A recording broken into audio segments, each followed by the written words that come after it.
Felipe, el Oscuro. Felipe Calderón no quería que este libro fuera publicado. Sin embargo, la audaz Olga Warnett escribió acerca de su controvertido gobierno. Con detalles y testimonios, describe muy bien cómo fue el sexenio entre 2006 y 2012. Doble moral, corrupción, violencia y un pueblo sin fe en el Estado. Llegó el momento de saber la verdad. El mariscal de la destrucción. La asunción de Felipe Calderón fue tan caótica como simple. Si bien su antecesor, Vicente Fox, no lo quería, el PAN le dio su banca para derrotar al que todos temían, Andrés Manuel López Obrador.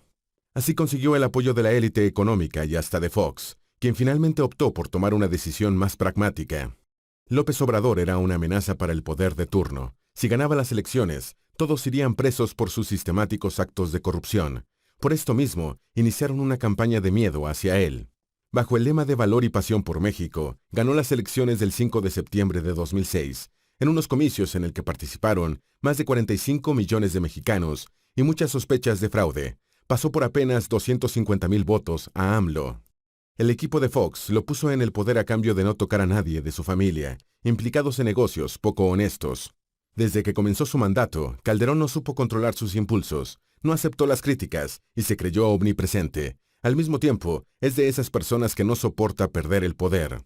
Un resumen de su gobierno fue la inoperancia, la corrupción en todos los niveles y la connivencia entre la policía, los militares y el narcotráfico. El topo. Obviamente, Calderón no estuvo solo, fue acompañado, entre otros, por Genaro García Luna. Muchos lo describen como un hombre gris y resentido, con problemas de dicción, no tuvo formación académica y fue rechazado por la Academia de Policía. También estuvo fuertemente ligado al AMPA. Sin embargo, consiguió tener un alto puesto dentro del gobierno.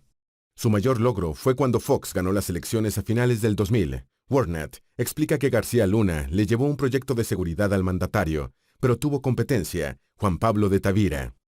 Convenientemente, de Tavira fue asesinado 3 meses después de la presentación de su idea. Nunca se esclareció su crimen, aunque diversas fuentes militares apuntan al hombre de este capítulo en cuestión. De esta forma, García Luna fue designado como director de la Agencia Federal de Investigación, AFI. Obtuvo la protección de Fox, primero, y de Calderón después. Como a ninguno de los dos gobernantes les interesó limpiar a los cuerpos policiales, García Luna y sus secuaces gozaron de impunidad. Con Fox al poder crecieron los secuestros y el negocio del narcotráfico. Todo con García Luna como monitor. Fueron sus años dorados.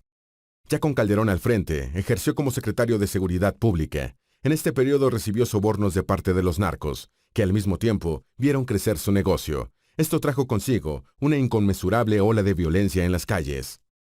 Margarita, la socia. La esposa de Felipe Calderón es Margarita Zavala. Ella siempre se mostró en público como fiel ladera de su marido. No obstante, la autora señala que es una simuladora de sentimientos en esos momentos de exposición. He decidido que aquí entramos juntos, y de aquí salimos juntos, declaró la primera dama en diversas oportunidades. Esto se contradice con lo que vive en el día a día. El alcoholismo de Calderón y los hechos delictivos que cometió durante su mandato la hicieron preocupar, sobre todo por el futuro de sus hijos. Llevó un perfil bajo, a nivel político, colaboró con la creación del Plan Nueva Vida, ideado por el pastor Alejandro Orozco Rubio. Allí se busca respaldar la guerra contra el narcotráfico rehabilitando adictos. Lo que no se cuenta, dice Warnett, es que detrás hay una organización cristiana de ultraderecha que le exige dinero a los que se inscriben en el proyecto. Eso la define, siempre estuvo del lado conservador cristiano, además de ser frívola y calculadora. Aunque detrás de esa máscara se esconde una mujer ambiciosa, hábil para operar políticamente y pragmática, tanto que en su casa es ella la que manda y no Felipe. Profetas de la Guerra Santa y los negocios millonarios. Ahondando en el religioso Alejandro Orozco Rubio y su pareja, Rosy Orozco, Warnett los caracteriza como fanáticos cristianos. Impulsan baratijas intelectuales que combinan con versículos bíblicos, muchas veces hasta los inventan. Basan su teoría en una percepción única del bien y el mal, utilizando las palabras enemigo, crimen organizado y mal en sus discursos.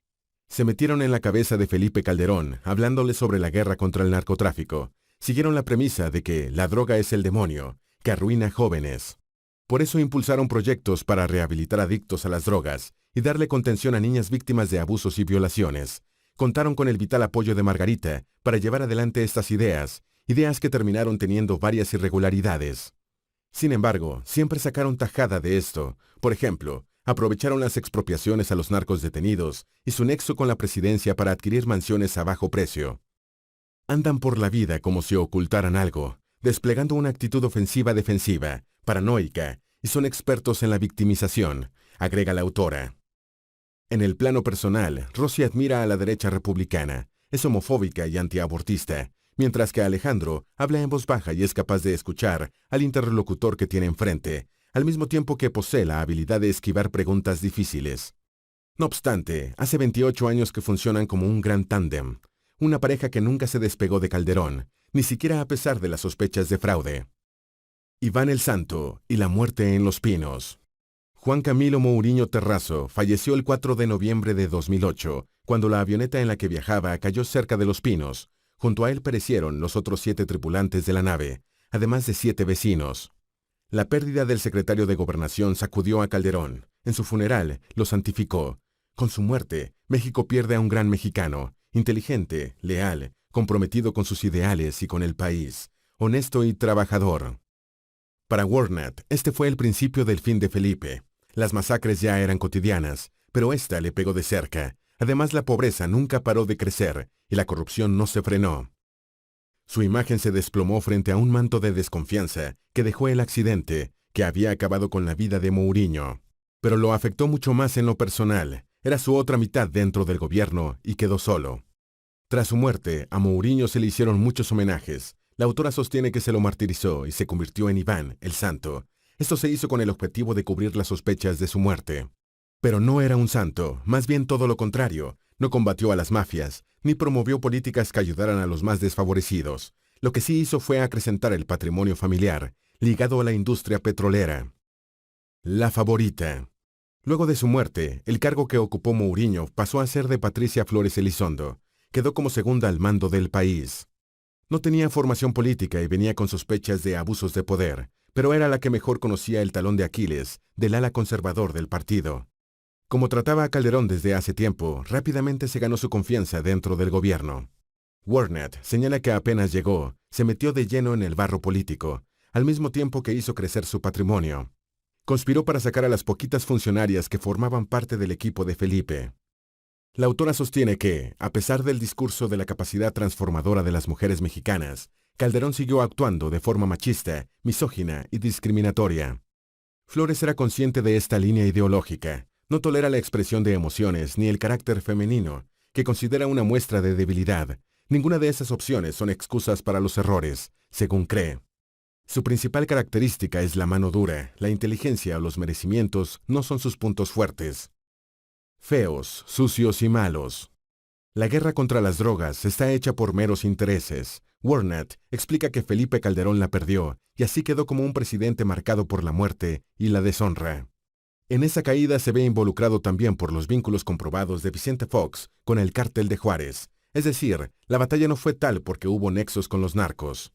Su administración además quedó manchada por el tráfico de armas desde Estados Unidos hacia México. Estas terminaron en manos del cártel de Sinaloa. Asimismo, la autora menciona a Joaquín El Chapo Guzmán, que trasladó cocaína de Colombia a Estados Unidos vía México con aviones que pertenecían a la CIA. Otro caso fue el lavado de millones de dólares que entran a bancos estadounidenses a través de las casas de cambio. En resumen, Felipe Calderón promulgó el discurso de la guerra contra el narcotráfico. Sin embargo, utilizó esto para promover un negocio millonario a partir de la sangre de miles de mexicanos. De esta forma favoreció a sus allegados, a los capos de los cárteles y a Estados Unidos. El perjudicado fue el pueblo tri. El capo del sexenio. El Chapo Guzmán nunca imaginó que en 2009 iba a ser rankeado por la revista Forbes como una de las personas más ricas del mundo. Con ese caudal de dinero, sobornó a políticos, militares y policías para gozar de impunidad y protección.